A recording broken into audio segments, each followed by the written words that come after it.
Salut à tous, aujourd'hui on se retrouve pour une nouvelle vidéo. Aujourd'hui je ne vais pas vous parler de livres ou de lecture, je vais vous parler de séries télé puisque vous le savez, moi je suis une grosse addict de séries, j'en regarde peut-être un peu trop, j'avoue.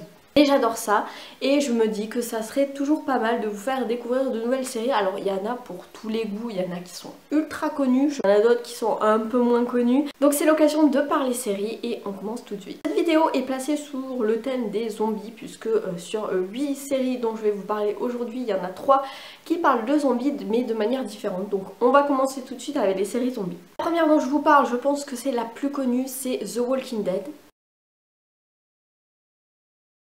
Walking Dead, tout le monde connaît, donc là je viens de terminer la saison 8, donc quand même une série qui dure depuis pas mal d'années. Alors pour ceux qui ne connaîtraient pas, on va suivre Rick Grimes qui est un policier qui s'est fait tirer dessus, il était dans le coma, il se réveille du coma à l'hôpital et il se rend compte que le monde a complètement changé et que le monde est peuplé de zombies. Il va essayer de tout faire, déjà pour survivre et pour retrouver sa femme et son fils. Voilà, on va s'embarquer dans cette aventure pour essayer de survivre. Alors c'est vrai que dans les premières saisons on est très axé sur la survie face aux zombies, essayer de comprendre pourquoi il y a eu ce cataclysme, cette espèce d'apocalypse zombie, comment on fait pour y remédier et pourquoi est-ce que tout le monde se transforme à la mort. Ça c'est vraiment le centre des premières saisons et puis après on va se détacher de l'univers zombie pour se rendre compte qu'en fait l'enfer c'est les autres et que le plus dur c'est pas les zombies mais c'est les autres personnes vivantes qui sont parfois très méchantes, voilà, puisque ça fait ressortir tout ce qu'il y a de plus mauvais chez les êtres humains. Il n'y a plus de gouvernement, donc c'est l'anarchie totale, c'est la loi du plus fort. Et c'est ce qui règne vraiment dans les dernières saisons, notamment la saison 7 et 8 que je mets comme un diptyque, puisqu'on va avoir un personnage vraiment très méchant. Je pense que c'est le pire méchant que j'ai jamais croisé en fait, à savoir Negan. Pour vous dire, il me fait beaucoup plus flipper que Voldemort et Sauron réunis. Pour vous dire, ce mec est vraiment horrible. Donc ça c'est le grand méchant de la saison 7 et de la saison 8. J'avais adoré la saison 7 qui était vraiment tragique et géniale à la fois, qui m'a fait passer par plein d'émotions. Cette saison 8, je l'ai trouvée un peu en dessous. Bon après c'était la suite logique de ce qui s'était passé dans la saison précédente. Mais voilà, j'étais pas forcément hyper convaincue. J'ai trouvé le début, enfin la première moitié de la saison 8 un peu lente à démarrer, un peu molle. Et puis je suis pas forcément fan de la fin non plus. Donc voilà, j'attends de voir la suite. Après c'est vrai que dans The Walking Dead, les scénaristes donnent un élément de réponse sur qu'est-ce qui va se passer dans les saisons d'après. Ils donnent un petit indice, voilà. Donc j'ai quand même hâte de voir la suite et puis c'est des personnages que j'adore. Alors j'aime pas du tout Rick qui m'agace, mais j'adore Daryl évidemment comme tout le monde, Michonne aussi qui est trop badass, Maggie, voilà bref, c'est une série chouchou que j'adore et que je continuerai à regarder quoi qu'il arrive. Deuxième série sur les zombies dont je vais vous parler, là on passe dans quelque chose de différent puisqu'on va être sur quelque chose d'un peu plus tout public avec pas des zombies dégueulasses comme dans The Walking Dead. Je vais vous parler de iZombie. Donc iZombie, c'est une petite série assez sympathique. On va suivre Liv Moore qui est une jeune femme qui travaille à la morgue et qui travaille aussi en collaboration avec la police. Un jour, elle va aller à une fête et elle va se faire greffer par un zombie, elle va devenir elle-même zombie et pour survivre, elle doit manger le cerveau des humains.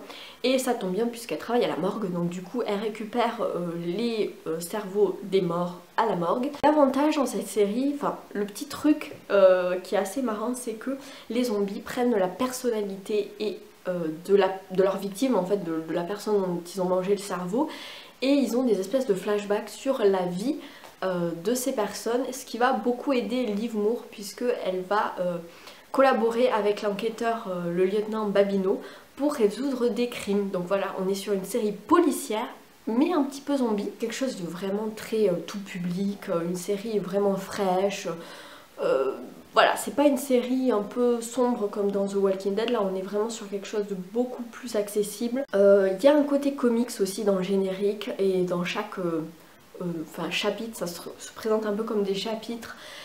On a des dessins comics, donc c'est plutôt cool, voilà, c'est assez coloré, c'est une série vraiment Voilà, détente, pas prise de tête et plutôt sympathique qui allie à la fois le policier et le zombie. Enfin, la troisième série zombie dont je vais vous parler, c'est une petite sitcom assez marrante, Santa Clarita Diet.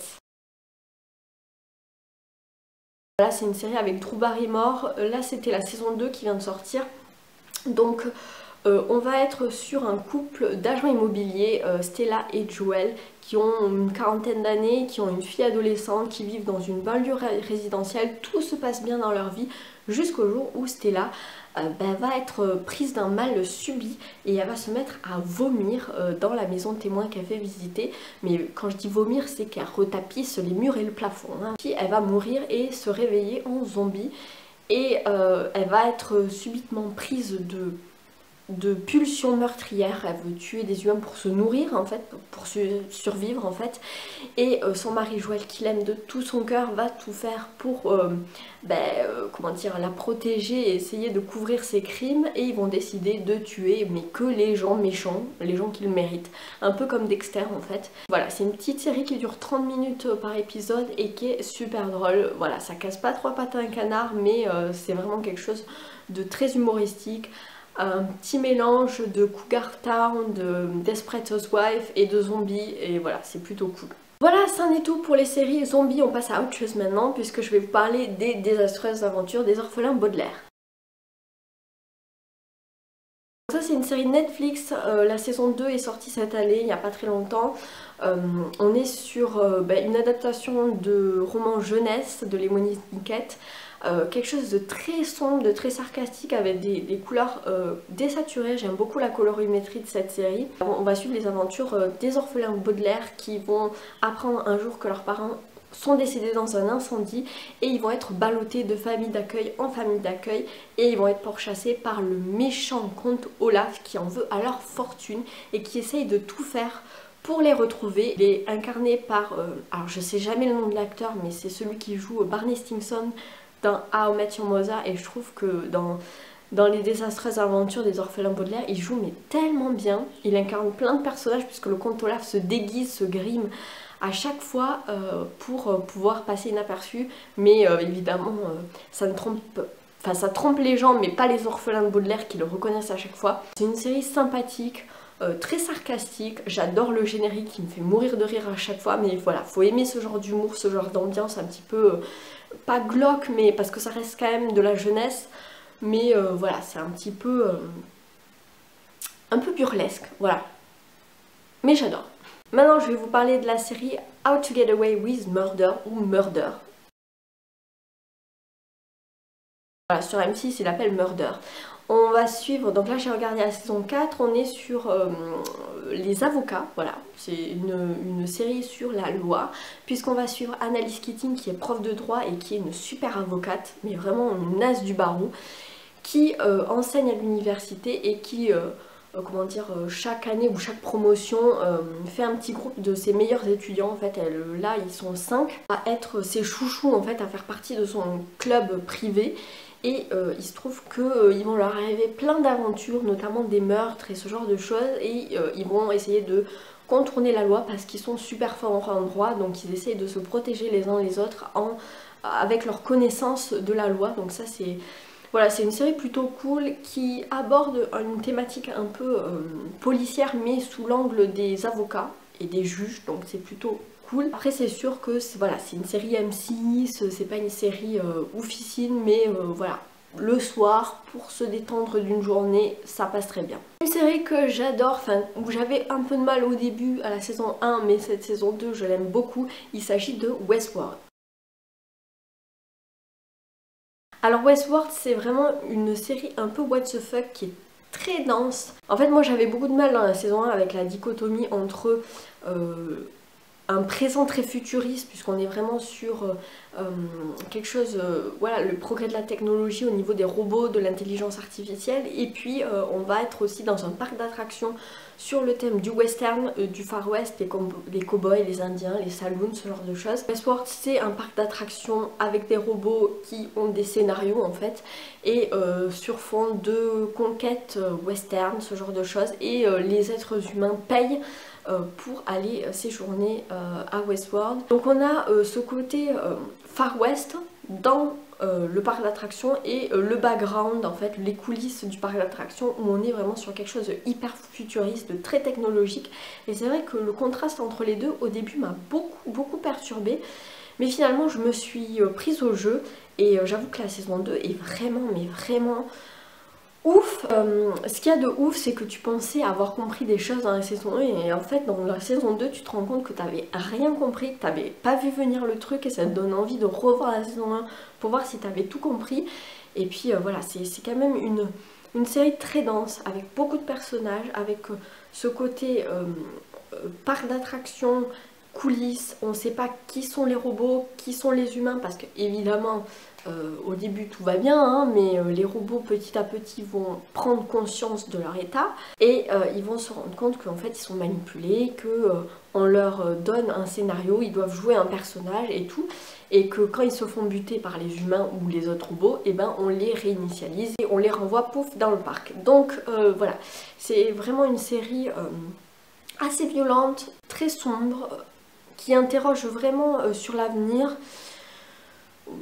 Voilà, c'est une série qui est quand même assez complexe, même la saison 2 qui soulève d'autres questions où tu sais pas en fait. C'est vraiment une série où tu te poses énormément de questions et tu échafaudes des théories et celui-là, machin, truc bidule. Enfin voilà, c'est vraiment une série prise de tête mais qui est vraiment géniale. Une autre série que j'aime beaucoup et qui est un peu what the fuck aussi, c'est The Magicians. C'est une série, là j'ai regardé la saison 3, on est sur une... Alors c'est pas vraiment une parodie, mais il y a des références à Harry Potter, à Narnia, au Seigneur des Anneaux, à toute cette littérature qui a bercé notre enfance. Mais c'est clairement assumé et c'est un côté un petit peu détourné, pas parodié, mais un petit peu quand même. On va suivre Quentin Coldwater qui est un jeune homme assez dépressif, qui va passer un concours pour rentrer à l'université Breakbills, qui est une université de magie, donc voilà, école de magie, Harry Potter, hein, vous voyez bien. Et depuis son enfance, Quentin est fan des Chroniques de Fillory, qui est un livre qui a bercé toute son enfance et qui fait référence aussi à Narnia, puisqu'il va être amené à voyager dans ce monde imaginaire qui n'est pas tant imaginaire puisqu'il existe, en fait c'est une autre dimension. Donc voilà, évidemment il y a un grand méchant dans la saison 1, je vais pas trop vous parler de la suite pour pas vous spoiler, mais voilà, si vous aimez l'univers des magiciens, l'univers fantasy avec toutes les références Tolkien, Narnia, Harry Potter, cette série pourrait vous plaire. On est quand même sur quelque chose de plus adulte puisqu'en fait on est avec des héros qui sont à l'université, donc des étudiants. Ce que j'aime beaucoup, c'est que le personnage de Coldwater, de Quentin, est dépressif, voilà, donc c'est pas le héros parfait, beau gosse, machin, non, et voilà, c'est le mec un peu dépressif qui se cherche, etc. Donc ça c'est plutôt cool. Ça mêle également pas mal de mythologie gréco-romaine, donc ça c'est plutôt cool avec les dieux, les déesses, ce genre de choses. Et puis cette saison 3 était quand même bien farfelue, il y avait des trucs où tu te dis mais les scénaristes ils ont fumé quoi, c'est pas possible.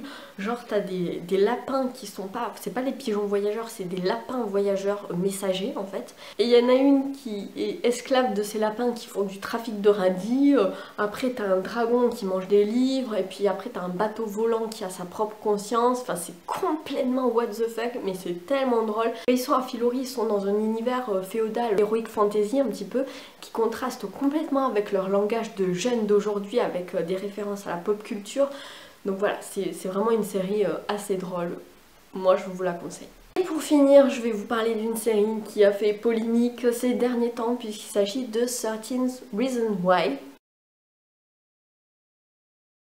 C'est une série qui avait beaucoup fait parler d'elle avec la saison 1. On parlait de thèmes un peu tabous qui touchent à l'adolescence, comme par exemple le viol, le suicide, le harcèlement scolaire, etc. On va suivre Clay dans la saison 1, qui est un jeune homme plutôt discret, très sympa, qui était ami avec Anna Baker. Anna Baker s'est suicidée il y a quelques mois et voilà. Clay est très triste de ça puisqu'il était secrètement amoureux de Anna. Et un jour il va retrouver sur le pas de sa porte des cassettes, enfin une boîte contenant 13 cassettes. Et en fait c'est Anna qui les a enregistrées avant de mourir et qui donne les 13 raisons pourquoi elle s'est suicidée, qui correspondent à 13 personnes qui lui ont fait du mal. Et donc Clay, s'il a reçu ces cassettes, c'est qu'il est dessus en fait. Et il se demande bien pourquoi, parce que lui il a rien fait à Anna, il était ami avec elle, etc. Et voilà, en fait le premier a reçu les cassettes, les a écoutées, l'a passé au second, etc. jusqu'à ce que ça arrive à Clay. Donc on va avoir la partie présent avec des couleurs très froides puisque Anna est morte. Voilà, c'est une période très triste où on a Clay qui écoute les cassettes et puis on a des flashbacks du passé avec des couleurs beaucoup plus chaudes quand Anna est vivante. Donc ça c'était la saison 1 qui a fait vraiment beaucoup parler d'elle. C'est une série où il y a quand même beaucoup de violence, qui est vraiment très dur en fait à regarder, même si moi personnellement l'adolescence c'est déjà un peu loin et que tout va bien dans ma vie, quand je regarde cette série, ben, je me sens quand même... Voilà, ça te mine un petit peu le moral, mais bon après tu passes à autre chose et ça va mieux, mais c'est vrai que pour quelqu'un qui est déjà pas bien dans sa vie, je conseillerais pas de regarder cette série parce que là ça va complètement vous déprimer. Donc voilà, cette saison 2, donc on savait pas trop vers quoi ça allait aller puisque la saison 1 correspondait à un livre. Et puis il n'y avait pas de suite, c'était un one shot, donc la saison 2 on savait pas trop, mais j'ai trouvé ça intéressant de se baser sur le procès en fait que les parents de Anna vont faire au lycée. J'ai envie quand même de rentrer dans le vif du sujet de la série parce que voilà. Donc si vous l'avez pas vu, arrêtez tout de suite cette vidéo pour pas vous spoiler parce que voilà, spoiler alerte, je vais rentrer vraiment plus en profondeur dans cette saison 2. Donc voilà, si vous l'avez pas vu, arrêtez là la vidéo et on se retrouve bientôt pour une prochaine vidéo. Pour les autres, j'ai trouvé cette saison 2 vraiment bien. J'ai retrouvé l'univers de la saison 1 avec ses personnages. J'ai aimé qu'il y ait le procès en fait des parents d'Anna contre le lycée et que chaque personnage doit témoigner, que chaque jour il y a un personnage qui témoigne. On est vraiment encore sur des thématiques très compliquées.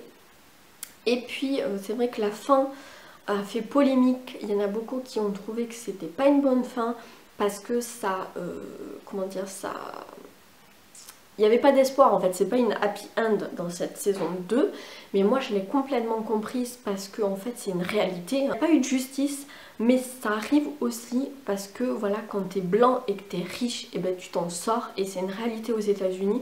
Et le but de la série c'est vraiment de dénoncer, de montrer et de dénoncer tout ça, de mettre un grand pied dans la fourmilière. Et oui ça dérange les gens, et oui tu te dis ouais mais si t'es victime de viol et tout, et que ton violeur c'est quelqu'un de riche, de connu, de voilà, et tu peux pas, il n'y a pas de justice, ben moi j'attends de voir la suite. Je me dis que tout n'a pas été dit dans cette saison 2. La série a encore des choses à dire dans la saison 3. Donc avant de crier au scandale en disant ouais la saison 2, la moralité et tout, c'est vraiment dégueulasse, essayons d'attendre de voir ce qui vont être faits dans la saison 3. Et puis voilà, pour moi c'était quand même quelque chose de pas raté. Oui, on n'est pas sur une happy end, mais on est sur une dénonciation des réalités et c'est le but de la série en fait, voilà. Voilà, c'en est tout pour cette vidéo sur les séries que je regarde en ce moment. N'hésitez pas à me dire en commentaire si ça vous a plu, ce que vous en pensez, est-ce que vous en regardez aussi certaines de celles que je vous ai présentées. N'hésitez pas à me dire si jamais vous avez envie de revoir ce type de vidéo sur la chaîne parce que je regarde encore énormément de séries, ou de mettre un petit pouce bleu. Voilà, donc j'espère que ça vous a plu et je vous dis à bientôt pour une prochaine vidéo. Ciao!